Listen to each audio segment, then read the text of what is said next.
உங்களோட நடிப்பை வந்து நிறைய பேர் வந்து தனுஷ் கூட வந்து கம்பேர் பண்ணுவாங்க. 2 பேரும் ஒரே மாதிரி நடிக்கீங்க அப்படின்னு நிறைய போட்டி இருக்குது. இந்த படம் 21 ரிலீஸ் ஆகுது. தனுஷ் டைரக்ட் பண்ண 20 படமும் இன்னைக்கு 21 ரிலீஸ் ஆகுது. இந்த படத்துல வந்து உங்களுக்கு துணையா வந்து விக்னேஷ் சிவன், சிம்பிளா வேற இருக்காங்க. இந்த போட்டியை எப்படி பாக்குறீங்க? ஓகே, நல்லா இருக்கு சார். இந்த ஆங்கிள் நான் இந்த கோணத்துல நான் யோசிக்கல. பயங்கரமா இருக்கு. எங்கேயுமே போட்டி இல்லை சார், இது போட்டியே இல்லை. அந்த மாதிரி ஒரு டேட் அமைஞ்சிருச்சு. நாங்கள் 14 தான் ரிலீஸ் ஆகிறதா இருந்தோம்.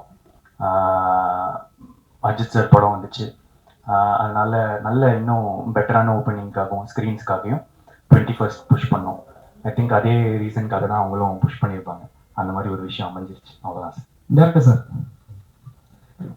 சார் இது மாதிரி பிரதீப் ரங்கன் வச்சு டிராகன்னா என்ன? ஏன்னா டிராகன் வந்து வெளியில சொல்லுவாங்க, சைனா மொழியில தான் டிராகன் சொல்லுவாங்க, தமிழ்ல வந்து டிராகனே கிடையாது. இங்கே வந்து வச்ச காரணம் என்ன சார்? அதுதான் ஃபர்ஸ்ட் படத்தோட 5 நிமிஷம் சார். ஆக்சுவலாக இப்போ இந்த ட்ரெய்லர்லேயே அதை வச்சு ஒரு கட்டு இருந்தது. ஆனால் அது சொன்னால் வந்து ஆடியன்ஸ்க்கு அந்த சர்ப்ரைஸ் போயிடுமே அப்படின்றதுக்காக தான் அதை ரிவீல் பண்ணலை, அது என்ன டிராகன் அப்படின்னு. பட் டிராகன்றது மட்டும் நான் என்னன்னு சொல்லிடுறேன். நம்ம காலேஜ் படிக்கும்போது நீங்கள் எல்லாருமே ஒரு பீரியட்ல எல்லா காலேஜ் படிச்சாலும் ஃபர்ஸ்ட் உள்ள என்ட்ரு ஆகும்போது ஒருத்தனை பற்றி பேசுவாங்க, அந்த சீனியராக பயங்கரமான ஆள்றா, அராஜகம் பிடிச்சவன்டா ஐயோ அப்படின்னு சொல்லிட்டு அவங்க கூட எல்லாரும் ஃப்ரெண்ட் ஆகணும்னு ஆசைப்படுவாங்க, அவங்க கூட க்ளோஸா இருக்கணும்னு நினைப்பாங்க.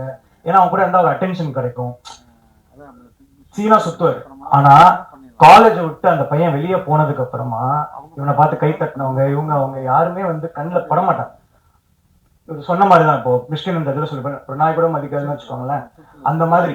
அந்த மாதிரி ஒரு கேரக்டர் ஒரு 4 செவத்துக்குள்ள ஒரு 4 அந்த காலேஜ் காம்பவுண்ட்குள்ள கெத்தா இருக்கிற ஒரு பையன், அதாவது ஹீரோவா இருக்கிற ஒரு பையன் ரியாலிட்டியை ஃபேஸ் பண்ணும்போது ஒரு ஜீரோவா மாறும். அவன் என்னெல்லாம் ஃபேஸ் பண்ண போறான் அப்படின்றது தான் டிராகன். ஸோ டிராகன்றது இப்போ எப்படி சொல்றது, இப்போ அந்த பேருன்றது ஒரு பட்ட பேர் மாதிரி. இப்போ நான் காலேஜ்ல உள்ள என்ட்ரு ஆகும்போது ஐடி சிவான்னு ஒருத்தர் இருந்தார். எல்லாரும் ஐடி சிவா வாங்க இந்த ரேகிங்ல இருந்தாலும் தப்பிக்கிறது. நான் போய் ஐடி சிவான்னு சொல்லி மாட்டிக்கிட்டேன். ஸோ அதனால அப்போ என்ன ஆச்சுன்னா எனக்கு தொங்க விட்டாங்க தலைகீழ். ஸோ அந்த மாதிரி இப்போ டிராகன்றது ஒரு கேரக்டர். அதுல வந்து டிராகன்னா கொஞ்சம் ஃபயரா இருக்கும் பேர், கரெக்டா? அதனால அந்த பேருக்கும் ஒரு காரணம் இருக்கு. அது ரொம்ப சர்ப்ரைஸ் அழகா இருக்கும், நீங்க பாருங்க. அதே சைக்கலாஜிக்கலா அந்த கேரக்டர் ஏன் அப்படி உருவாரான்றதும் படத்துல இருக்கு. நீங்க ஓமை கடவுளை உங்களுக்கு பார்த்து உங்களுக்கு அது பிடிச்சிருந்ததுன்னா அதுல இருக்கிற இது வந்துட்டு இந்த படத்துல ரொம்ப ஸ்ட்ராங்கா இருக்கும். ரொம்ப ஒரு அழகான ஒரு டிராகன் ஏன் அப்படின்னு அந்த வார்த்தை வை டிராகன், அதுக்கான இது first 3-4 minutes. Sir Raj sir here, all the best sir.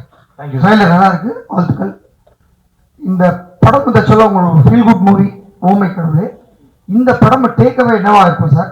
ஒரு ஸ்டூடெண்டோட ஃபெயிலியரை காட்டுறோமா இல்லை சக்ஸஸை காட்டுறோமா? என்ன மாதிரியான சக்சஸ் பத்தி பேசணும் சார் இந்த படத்துல. சக்சஸ்னா என்னன்னு பேசணும். இப்போ ஒரு 10,000 ரூபாய் சம்பளம் வாங்குற ஒருத்தருக்கு வந்து 1 லட்சம் சம்பளம் வாங்குறவர் வந்து சக்சஸ்ஃபுல்லா தெரியும். 1 லட்சம் வாங்குறவருக்கு 1 கோடி வாங்குறது சக்சஸ்ஃபுல்லா தெரியும். 1 கோடி வாங்குறதுக்கு 10 கோடி வாங்குறது சக்சஸ்ஃபுல். ஸோ காசால சக்சஸ் மெஷர் பண்ணிட்டு போயிட்டே இருந்தோம்னு வச்சுக்கோங்களேன், பண்ண முடியாது. அப்போ சக்சஸ்னா என்ன, வாட் இஸ் சக்சஸ்? அப்போ ஒரு 1000 ரூபாய் சம்பாதிக்கிற சக்சஸ்ஃபுல் இல்லையா அப்படின்ற கேள்விக்கான பதில் தான் இந்த படம். நீங்க 1000 ரூபாய் சம்பாதிச்சாலும் 10,000 ரூபாய் சம்பாதிச்சாலும் அது நேர்மையா சம்பாதிச்சு அதை உங்க சுத்தி இருக்கவங்களையும் உங்களையும் நல்லா பார்த்துட்டு சந்தோஷமா இருந்தீங்கன்னா சக்சஸ்ஃபுல் அப்படின்ற பேசுற ஒரு படம் தான் டிராகன்.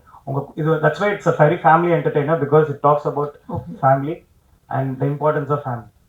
தேங்க்யூ. ஒரு நிமிஷம் பின்னாடி ரங்கநாதன் எங்க அப்பா பேர் சார், பிரதீப் என் பேர். பிரதீப் சார், கேள்வி.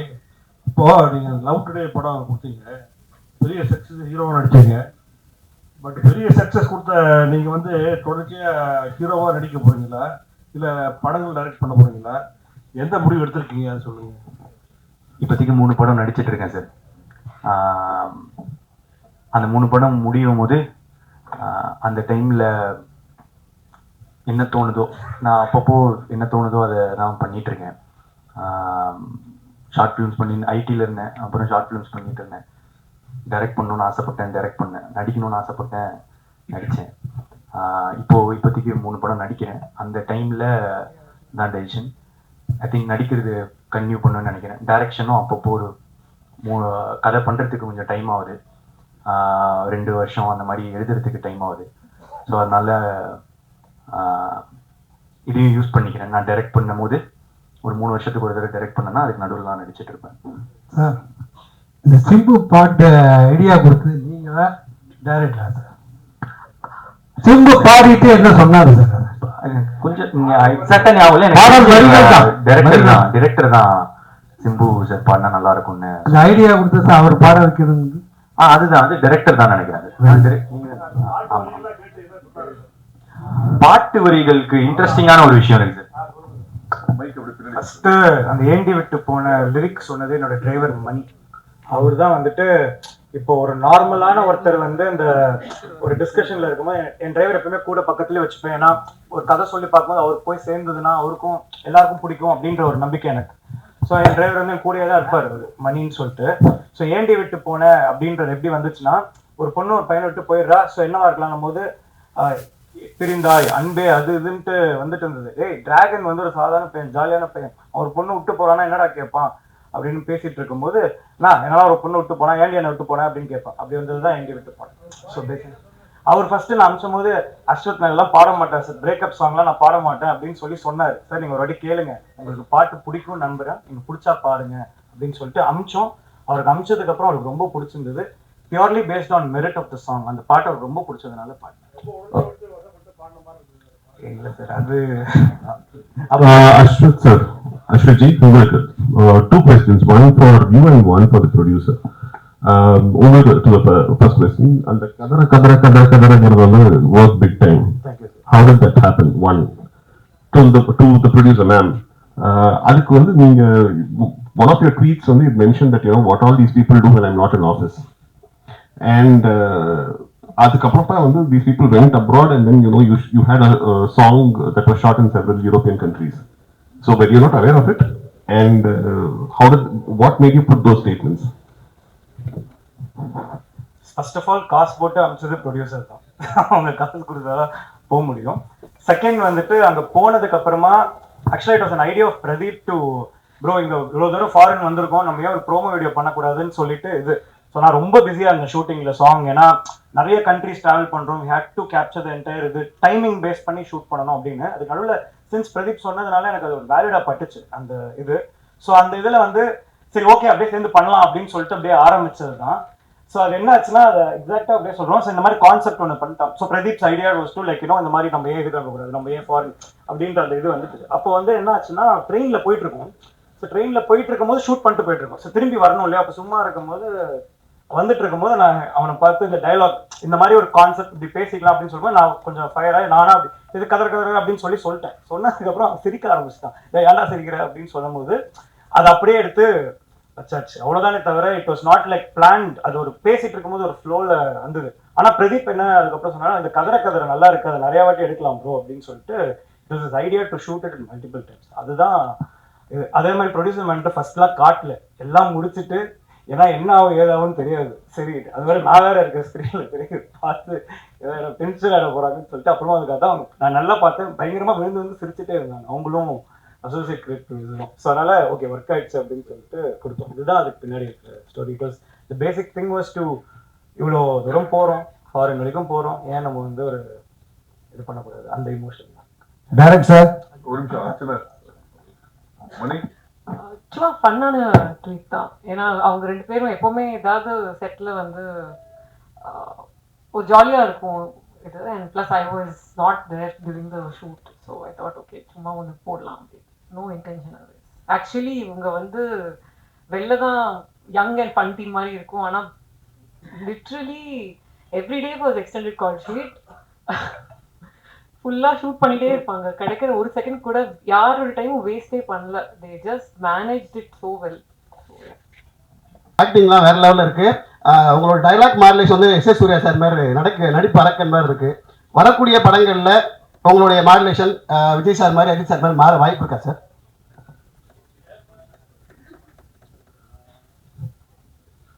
மைக்கு முன்னாடி போகணும். டைரக்ட் சார் இது வந்து இந்த ஷேப் ஷிஃப்டர்ஸ்ன்னு சொல்லுவாங்க. ஆனால் தமிழில் கரெக்டான ஒரு வார்த்தை நீங்க கேட்குறது வந்து இப்போ அப்படி இப்போ இப்படி இப்படி இப்படி மாறிட்டு இருக்குமான்ற மாதிரி. என்னன்னா இப்போ நான் டைரக்ட் பண்ணி ஆக்ட் பண்ணும்போது ஒரு விதமா நடித்தேன். உத்தமன் பிரதீப் அப்படின்ற ஒரு கேரக்டர், கொஞ்சம் எக்ஸென்ட்ரிக்கான கேரக்டர் அப்படி இருந்துச்சு. இப்போ ஆக்சுவலா டிராகன்ல வந்து உத்தமன் பிரதீப் மாதிரி இருக்காரு, ரொம்ப வித்தியாசமா. நான் கிட்டத்தட்ட டேரக்டர் என்ன எனக்கு பண்ணி காட்டுவார், அதை தான் வந்து முடிஞ்ச அளவுக்கு நான் ரெப்ளிகேட் பண்ண ட்ரை பண்ணியிருக்கேன். ஏன்னா அவரோட கேரக்டர் தான் டிராகன்றவங்க கொஞ்சம் ஃபர்ஸ்ட் திமிழ் பிடிச்ச மாதிரி இருக்கும். ஸோ அந்த அந்த விதமாக தான் அதை நடித்து ட்ரை பண்ணேன். ஸோ இனிமேல் வர படத்தில் அந்த டேரக்டர்ஸ் எப்படி சொல்கிறாங்களோ அந்த மாதிரி நடிக்க முயற்சி பண்ணுவேன். சார் இப்போ வந்து கேட்குறது வந்து முத்த காட்சி இருக்கு சார். என்னன்னா ஃபர்ஸ்ட் படத்தில் ஜெயம் ரவி சார் வந்து நீங்கள் முத்தம் கொடுக்க விடல, செகண்ட் படத்தில் வந்து கடைசி சீனில் வந்து முத்தம் கொடுத்தீங்க. இப்போ இந்த படத்துல இருந்து 2 முட்டையும் வந்து முத்தம் கொடுத்துட்டீங்க. அது டேரக்டர் வச்சாரா இல்லை நீங்களா ஃபிக்ஸ் பண்ணீங்களா? ஃபர்ஸ்ட் டைமில் வந்து அந்த கோமாளி படத்தில் வந்து கிஸ் சீன் வந்து ரொம்ப இம்பார்ட்டண்ட்டாக இருந்துச்சு. அவர் கிஸ் பண்ணுவார், அதனால அடிப்பாங்க, அதனால ஒரு சுச்சுவேஷன் ஒன்று வரும்ன்ற மாதிரி. ஆனால் சார் வந்து வேணான்னு சொன்னாங்க, அந்த கிஸ் வந்து நம்ம அப்படி எடுக்க வேணாம், சீட் பண்ணி எடுக்கலாம் அப்படின்னு. அதுக்கப்புறம் லவ் டுடே பொறுத்த வரைக்கும் கிஸ் இல்லை, அது சீட் பண்ணி எடுத்தது தான். அதுக்கப்புறம் இந்த படம் பொறுத்த வரைக்கும் முதல்ல நான் டேரக்டர்கிட்ட வேணான்னு தான் சொல்லிட்டு இருந்தேன், கன்வின்ஸ் பண்ணியிருந்தேன். ஆனால் அதுக்கப்புறம் ஹி ஃபெல்ட் அந்த கதைக்கு ஆக்சுவலாக படத்தோட கதையில வரும் அது, அந்த மாதிரி ஒரு ட்ரீம் பண்ணுவாங்க. அந்த ட்ரீம் அது அந்த இது சாட்டிஸ்ஃபை ஆகணும்னா அவர் சொன்னது அது பண்ண வேண்டியதாக இருந்துச்சு. நண்பர்னால வந்து முழுமையாக உரிமை எடுத்துக்கினாரா சார்?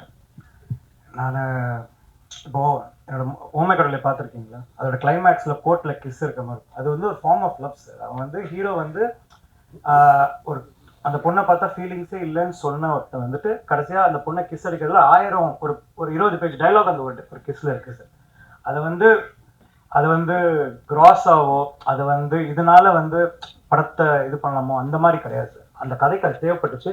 இன்ஃபேக்ட் நான் சொன்ன மாதிரி அவர் ஃபர்ஸ்ட் வேணான்னாரு, நான் தான் சொன்னேன் எனக்கு அது வேணும். Because at end of the day it shows a form of love. நம்ம எல்லாருமே கிஸ் பண்றது தான் சார், அப்புறம் என்ன சார்? அதனால தான் அதை வச்சிருக்கோம். அதே மாதிரி வந்துட்டு கிஸ் தான் போட்டு அது எல்லாரும் முகம் சொல்லிக்கிற அளவுக்கு எதுவுமே இருக்காது சார். அவ்வளவுதான், அதுக்கு மேல எதுவும் இருக்காது.